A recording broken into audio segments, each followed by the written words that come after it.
Welcome back, Defenders. There's a lot of political news to get to today, but we're going to start with the bad news for Russia first, because I want to remind everyone that every single night, Ukraine is launching their own domestically produced drones and missiles into Russian territory, striking high-value targets. What did Ukraine hit? Ukrainian drones cut power to 16,000 in Kursk and hit the Ryazan oil refinery again. This is the oil refinery in Ryazan on fire. Again, according to Reuters, Rosneft's Ryazan refinery suspended crude processing after drone strike. Again, when we go to the war map, Ukraine has struck the Ryazan oil refinery 11 times, as recently as last week. This is Russia's third largest refinery, and it is located close to Moscow. And this is currently a tug-of-war battle. Ukraine is committed to knocking this refinery entirely offline, and Russia is desperate to resume normal operations. But this is a battle that Russia can't win. Ukraine can just send missiles and drones every single night until this refinery stops all refining activity. Russia can't make this stop. In addition, Ukraine is striking thermal power plants, and they went for a new one. This is the Ryazan thermal power plants, the Novomichurinskaya. There is a video of the thermal power plant on fire. This is where this is located on the map. It's south of the city of Ryazan in the Ryazan Oblast. In addition, Ukraine is continuing to strike substations and anything important to Russia's electrical grid. This is what Russia has been doing to Ukraine for almost 4 years. And Ukraine just got started on this strategy 2 or 3 months ago. There's a lot more for Russia to lose if they do not secure a pause in the fighting. This is why there's urgency when we get to the political part of the show. This also happens. A Russian fuel train derailed and caught fire in Perm. At least 9 tanker cars caught fire and burned about a half a kilometer of railroad track. No evidence of any sabotage. This could have been an accident, or this could have been a Teshigan sabotaging the rail. There are pictures showing the derailment and the damage to the fuel cars. There's a major train derailment in Russia happening now almost every week. Ukraine's drone units are also continuing their hunt for high-value targets. Here is another video from the Primary unit showing the destruction of a Ka-27 ship-based multi-purpose helicopter, a Lyra A-10 airfield radar complex, another Nibu-U radar, a Nibu SV radar and a dome structure, and a P-18 Terek radar. In order for Ukraine's drones and missiles to be more effective, they're going to continue hunting and destroying all of Russia's radar systems. Big picture, the Russian economy is not doing well. State Duma passes 2026-2028 budget and tax increase bill. A lot of Russians are unhappy that their taxes are going up. The State Duma on Thursday passed Russia's 3-year federal budget and a package of tax increases, bills aimed at shoring up government revenue as spending on the war in Ukraine remains Putin's top priority. Under the budget plan, the government expects revenues of about 40 trillion rubles, or 491 billion. That's for next year. But spending is estimated to be 548 billion, leaving a projected deficit of 47 billion US dollars. Russia is now spending 38% of their total budget on defense and national security. On war. Russia's central bank starts selling physical gold from their reserves. Russia's central bank has for the first time begun selling physical gold from its reserves as part of the finance ministry's operations to fund the state budget. Do you really think Putin would be giving up his gold? Probably the Chinese are buying it. If things were going well, Russia has started selling off its gold reserves for the first time to pay for the war. I know the Russians have been paying for stuff in gold, but now they're just selling gold on the open market while gold is at an all-time high price. Before the war, the National Wealth Fund of Russia held about 405 tons of gold. Since then, the finance ministry has sold off 57% of that stockpile, paying for stuff. 232 tons. As a result, by the 1st of November this year, the fund's gold holdings had fallen to just 173 tons. Before the war, the Russians had 405. They're now down to 173, and they're getting desperate. That's Ukraine's strategy. Cripple the Russians and win. And for the Russians, it's just terrorism. Every single day. 524 missiles and drones launched. Ukraine successfully shot down 483, but that means about 40 missiles and drones hit their targets. Here's the map showing how complicated it is. You can see with these flight paths of cruise missiles, they're looking for gaps. They're looking for holes in Ukraine's air defense systems so they can get more missiles and drones through. What are Russia's mighty victories from their air campaign? Russian drones strike UN warehouse in Dnipro, destroying 10,000 food packages for frontline civilians.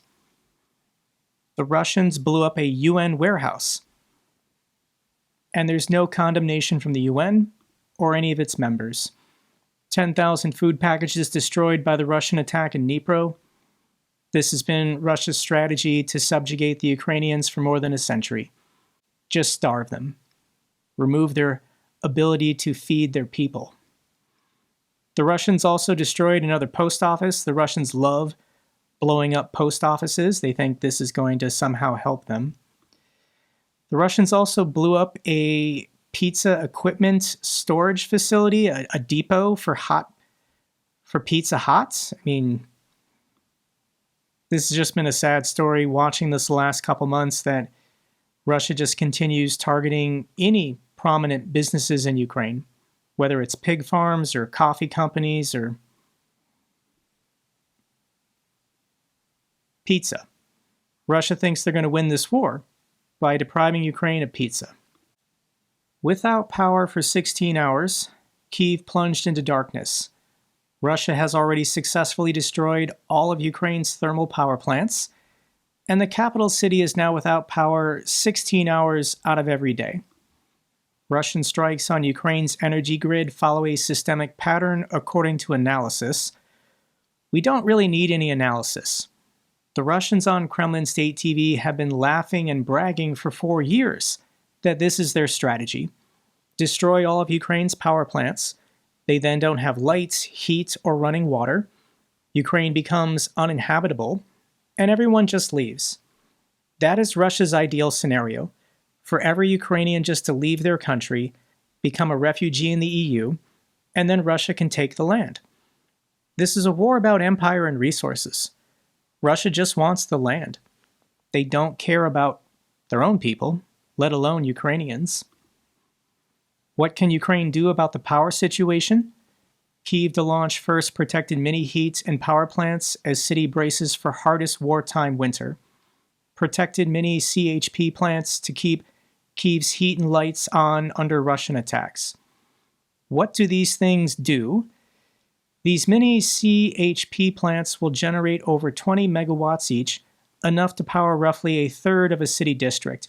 They'll feed electricity first to large boiler houses so central heating can keep working when the grid fails. Distribute remaining power to nearby residential buildings and critical infrastructure. Operate inside purpose-built concrete shelters to withstand near misses and shrapnel from missile and drone strikes. This is what these mini CHP plants look like, and you just need a very thick concrete structure around it. And then you put the mini plant inside. A direct hit from a KH-101 is going to destroy it, but a near miss or a drone, the concrete hopefully will withhold and they can keep operating. But this is the best Ukraine can do right now. They have to miniaturize and decentralize everything to do with their power system because Russia's going to keep targeting everything.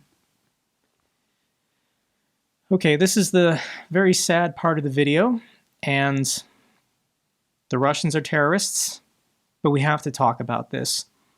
Russian missile strike on Ternopil. 230 rescuers search for 22 missing as the death toll reaches 26.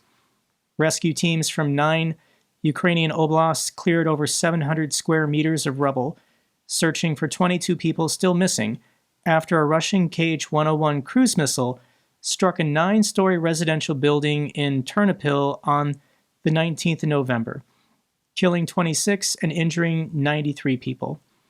This is where Ternopil is located on the map. It's just east of Lviv. And we have the video. This is a Russian Kh-101 missile coming in, striking a 9-story residential building. And you can see this Kh-101, it's releasing its flares at the last second so that it's not shot down, and it successfully hits its target. This residential building was the intended target. I can link the video down below. It's horrific. This is a terrorist attack. This is comparable to September 11th in America or the apartment bombings in Russia that Russia blamed on the Chechens. How do you justify this? How do you excuse this? The video evidence is irrefutable. For people who make excuses for Russia that air defense systems are the reason shooting down missiles intended for valid military targets, no, the Russians are terrorists, and they actually enjoy this. I can't show you videos of dead bodies being pulled from the rubble, so I'll share with you the names and faces of some of the victims. This mother had 2 children, all 3 killed. The boy was 7 years old, and the baby wasn't even 1. This is Olena. She was a mother to 2 daughters and a hairdresser, and she was killed in her own home. This is a family. The father and son were killed. The mother is currently in the ICU, and both daughters are in the hospital. Here's another family that was killed. Tatiana, her mother, and her 4-year-old daughter, Sophia, still somewhere under the rubble. In total, 6 children murdered by the Russians in a deliberate attack on a 9-story residential building. Just to make it real for you guys, I want to share this interview. This man, his grandmother was living in the building, and as soon as he heard of the missile attack, he rushed to the building to see if he could save her. I hope to find my great-grandmother alive or dead. She lived in this building on the 6th floor, but she is still under the rubble. Yesterday, as soon as I found out that her building had been hit, I rushed here immediately. My first thought was go to my grandma. I made it to the 5th floor, but on that floor, the intermediate concrete slab had already collapsed. I couldn't get to the 6th floor, but I called her, and there were dial tones, and I could hear her ringtone in the distance, probably of her cell phone. You can see the extent of the damage. The rescuers are using heavy machinery, but in some areas, they have to work by hand. The Russians enjoy this. They target hospitals. They target schools. They target coffee shops, residential buildings. This is happening every day. The Russians are terrorists. So who is dumb enough to negotiate and trust the word of a terrorist state? U.S. threatens to cut intel and weapons to press Ukraine into a peace deal. This is what Trump is trying to do this week. What's the deadline? Trump sets Thanksgiving as deadline for Kyiv's peace deal signing. Trump is telling the Ukrainians, you have to surrender to Russia now. Otherwise, we will cut off weapon deliveries and intelligence sharing. Which doesn't make any sense to me. This is the Pearl Initiative. Europeans are paying for these weapons with a 10% markup, so Trump makes his profit. Is he just going to keep the money and not deliver the weapons? Or is he going to not deliver the weapons and then refund the money? This is insane. This is pretty evil. And these are the 28 points to the plan. I'm not going to read all of them. I think they deliberately tried to beef it up, Like they tried to put in additional provisions to make it look long and detailed and nuanced and complex. But it's the same thing the Russians have been demanding for 4 years. The Russians have conceded nothing. They're not compromising on anything. So I'll read for you the highlights here, the important parts of the 28-point plan. Number 3, it is expected that Russia will not invade neighboring countries and NATO will not expand further. How can you have NATO agree to never expand without NATO being involved or consulted? NATO is not part of this peace deal or this 28-point plan, so this is the Russians imposing something on NATO, that you will not allow any new members, which they can't do. All nations have the right to self-determination and free association. Russia can't tell other countries what they can and can't do. They don't seem to understand that. Ukraine will receive reliable security guarantees. Okay, what are they? The 28-point plan doesn't say. It's made up. There are no security guarantees, otherwise they would list them. The size of the Ukrainian armed forces will be limited to 600,000 personnel. That's roughly half of what it is today. This has always been Russia's primary objective. Get Ukraine to demobilize, reduce the size of their military, so when Russia wants to resume the war, Ukraine won't be prepared. We can skip to 13. Russia will be reintegrated into the global economy. The lifting of sanctions will be discussed and agreed upon in stages and on a case-by-case basis. The U.S. will enter into a long-term economic cooperation with Russia for projects in the Arctic. Russia will be invited to rejoin the G8. The G7, or the G8, this is a league of democratic nations. You don't get to be a member if you're not a democracy. And Russia is a dictatorship. Putin is a dictator, serving for life. So no, Russia doesn't get to join the G8. That's insane. Number 14, frozen funds will be used as follows. $100 billion in frozen Russian assets will be invested in US-led efforts to rebuild and invest in Ukraine. The US will receive 50% of the profits from this venture. So Russia's frozen assets won't be used entirely to reconstruct and rebuild Ukraine because Donald Trump has to make money. He has to turn a profit. America has to make money from those assets that are frozen in European banks. Never mind the Europeans. That's insane. Let's skip down to 21. They put this towards the end of the list because this is the point that nobody is going to accept. Crimea, Luhansk, and Donetsk will be recognized as Russian territory by the United States. In perpetuity, legally, forever. Kherson and Zaporizhia will be frozen along the line of contact, which will remain de facto recognized as the new border between Russia and Ukraine. Russia will relinquish other agreed territories it controls outside the 5 regions. Maybe this is like Kharkiv or something. Ukrainian forces will withdraw from the part of Donetsk that they currently control, and this withdrawal zone will be considered a neutral, demilitarized buffer zone, internationally recognized as territory belonging to the Russian Federation. Russian forces will not enter this DMZ. Bullshit. You're telling me the Ukrainian military is going to retreat from Donetsk and the Russian military is not going to go in? The FSB is not going to go in? 26.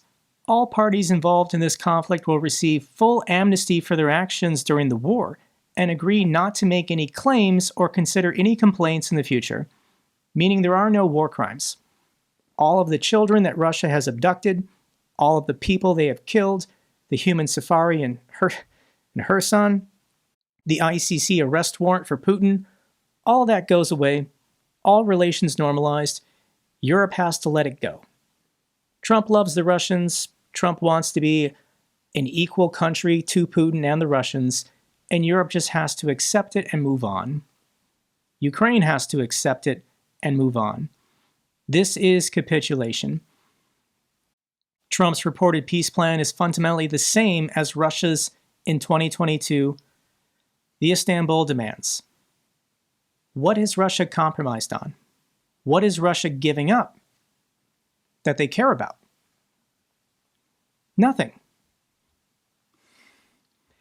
What this is about, and it's the same thing the Russians have been doing for 4 years. They're trying to get Ukraine to surrender their fortress belt in Donetsk. These defense lines have been holding for 11 years.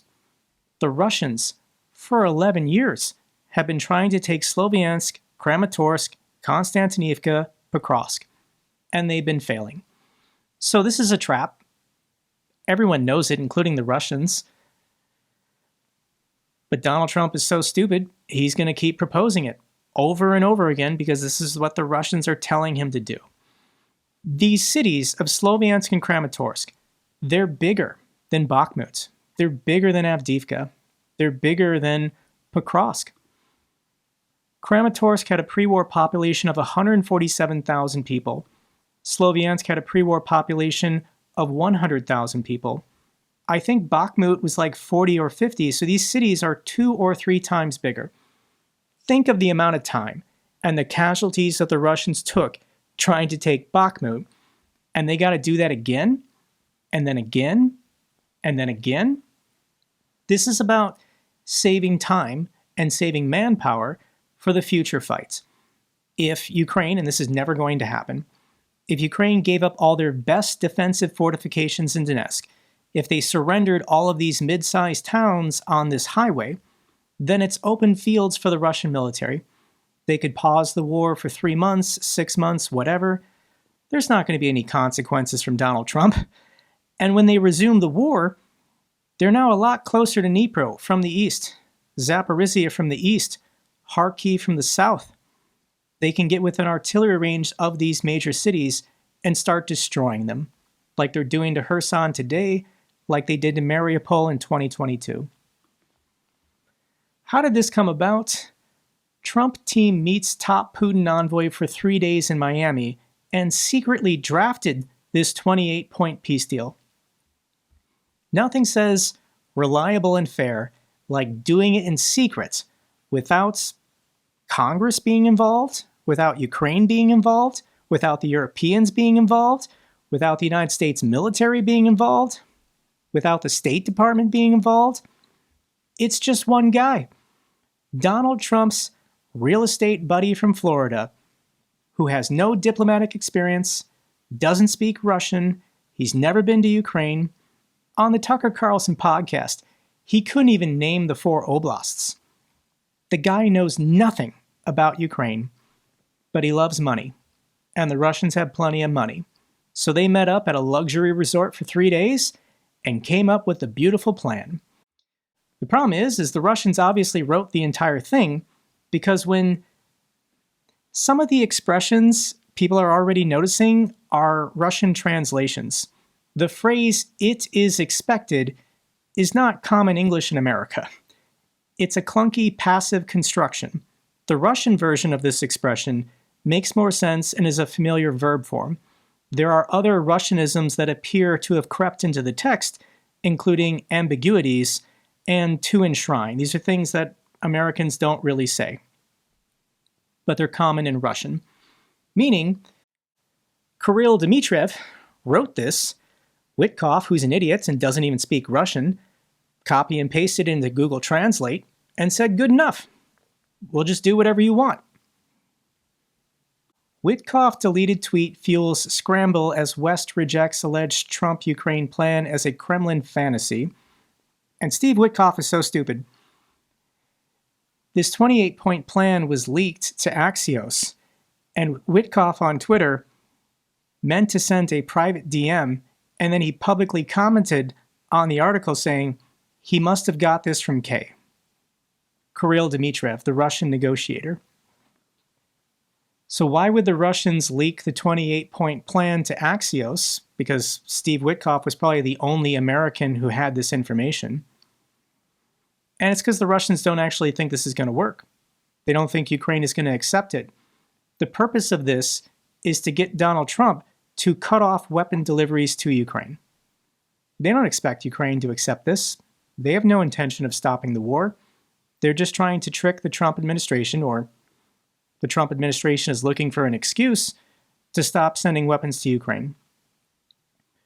U.S. peace plan would see Russia keep Donbas in exchange for a rental fee. The rental fee idea mirrors Trump's business-style approach to international deals. Every decision Trump makes involves enriching himself and his corrupt family.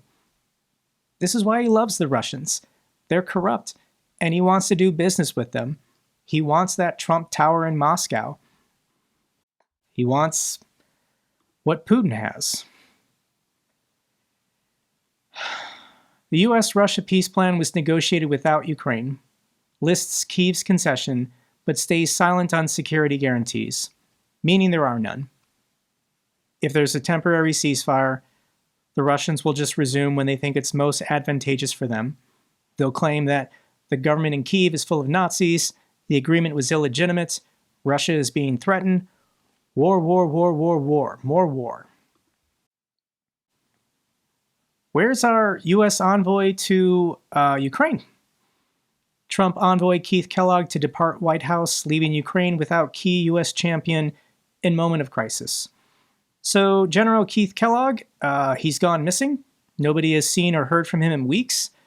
He's not doing anything. And he was never real.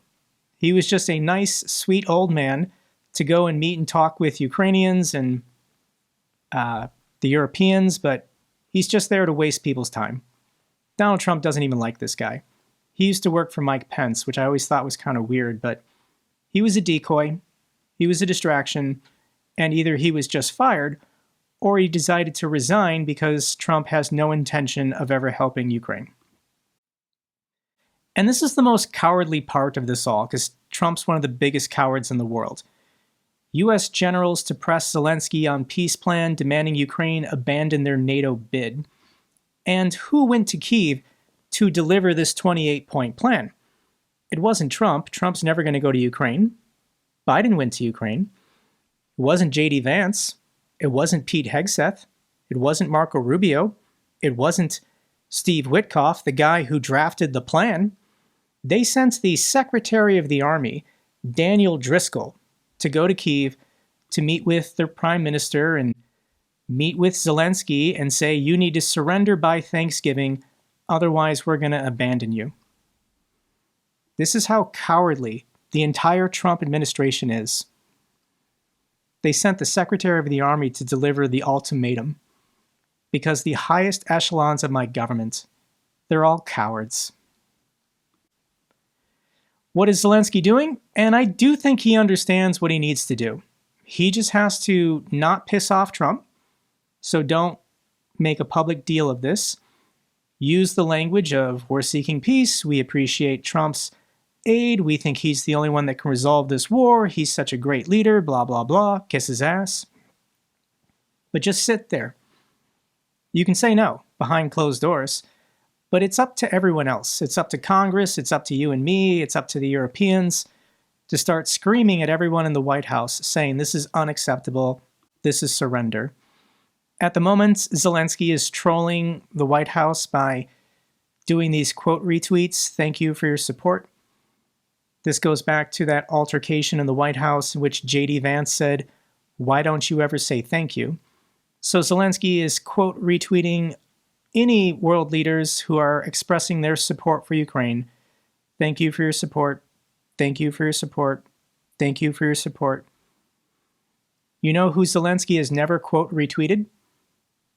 He's never quote retweeted anybody in the Trump administration, because nobody in the Trump administration has ever publicly made a tweet in support of Ukraine. One of the hardest moments in our history, Zelenskyy warns of dire choices in this peace proposal. Zelenskyy put out a 10-minute video addressing his people, saying how dire the situation is. If the United States is no longer willing to sell artillery rounds, if they're no longer willing to sell Patriot missiles or Gimler's rounds for HIMARS, then yes, a lot of Ukrainians are going to die. That's what Russia wants.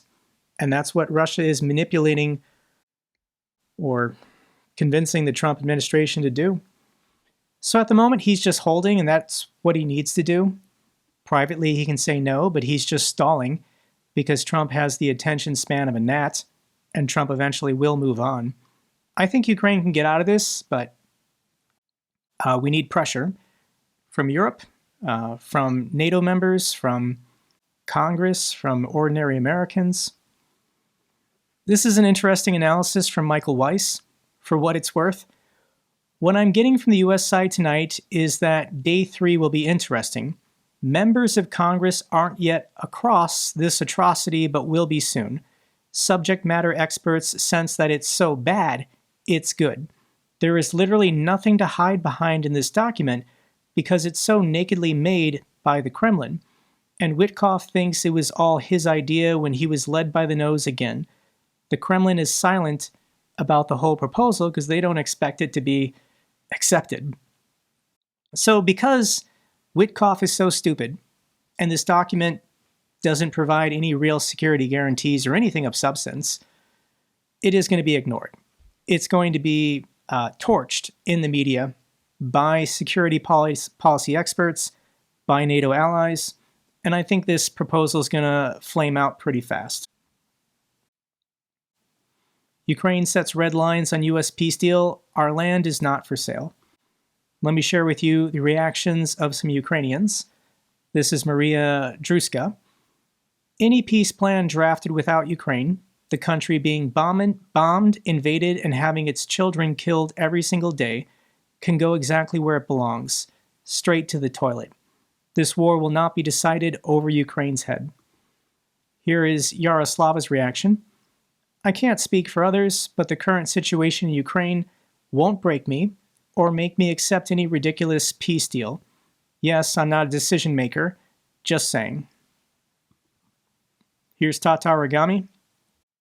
Weren't we told that the U.S. rare earth mineral deal would provide solid security guarantees to Ukraine?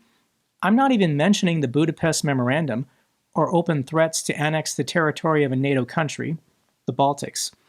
With this administration, U.S. security guarantees hold little weight. Donald Trump's word is worthless. He lies about everything. He breaks every agreement he makes with anyone. And the same is true for Putin. We already have security guarantees for Ukraine by America and Russia. It's called the Budapest Memorandum, and nobody cares about it anymore. What's Europe's reaction? Here's High Representative Kallas. Europe has always supported efforts for a just, comprehensive, and lasting peace in Ukraine. But for any plan to work, it needs Ukrainians and Europeans on board. In this war, there is one aggressor and one victim. So far, we haven't heard of any concessions from Russia's side. If the United States was spending any money to support Ukraine, then they would have real leverage. But Trump has already abandoned Ukraine.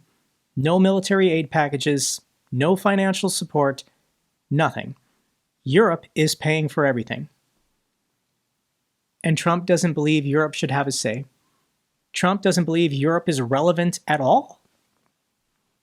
I'm not European, but what do my friends in Europe think about that? That President Trump thinks you're worthless. You're insignificant. You don't matter.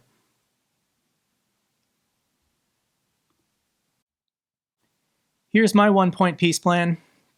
Get the fuck out of the country. Russia is already geographically the largest country in the world. Why do they need more land? Nobody was threatening Russia. Nobody was going to attack, invade, or try to take any of Russia's territory. It's all bullshit, guys. Every argument, every defense that Russia tries to make to justify this war is a complete lie. It's about empire. It's about stealing land and stealing resources to make the oligarchs of Moscow just a little bit richer. That's what they were going for. So we're going to carry on. Nothing's really changed. Let's get to the good news for Ukraine. Germany to send Sky Ranger anti-drone guns to Kyiv by next week. Thank you, Germany. Poland to allocate $100 million for the purchase of American weapons for Ukraine. If Donald Trump allows it, He might cancel this. I know that's pretty insane to turn down good money. We'll see what Lockheed Martin and Raytheon have to say about that, but Trump is pretty committed to helping Russia at the moment. We will test them in real war. Zelenskyy secures long-range detection radars from Spain, so thank you so much, Spain. Ukraine arms infantry with ammo that splits mid-flight to hit drones. This is a new kind of bullet that when you fire it from a gun, it blows up into shrapnel. This will be more effective at shooting down drones, so I think every Ukrainian defender going forward, they're going to have a normal magazine clip, and then they're going to have a drone magazine clip, and I think these bullets are going to be very popular, and they are going to save lives. So this is a new technology, and it's being mass-produced and delivered to frontline forces to help protect against drones. Final video is from Ukrainian journalist Maria Avdiva. She's in the city of Kharkiv. The city is without power. And here's her report for the day. I don't know how much you will be able to see because it's totally dark outside in Kyiv. We didn't have power for 16 hours today, and this is the longest blackout since the full-scale invasion. Almost all the batteries are depleted, and this means people very often don't have water, electricity and heating because the pumps are not working. Mobile connection is also very poor, but nevertheless residents are coping, people are adapting because this war is lasting for almost 4 years, and it taught us to be resilient and strong, and this is how we are. But we need your support, we need your help, we need to be in this fight with Russia together. Thank you, and Slava Ukraini. And here is the air raid because it's just the message that came to my phone. So no power, no electricity, no heating, no water, and Russia keeps bombarding and killing Ukrainians, and the world is watching. Continue supporting Ukraine. Russia will be defeated. That's all for this update video. Glory to Ukraine, glory to the heroes. If you found this video informative, give me a thumbs up. Best way to support the channel. Comments and questions, let me know down below. I love hearing from you guys. Till the next video, keep defending the truth, keep defending democracy.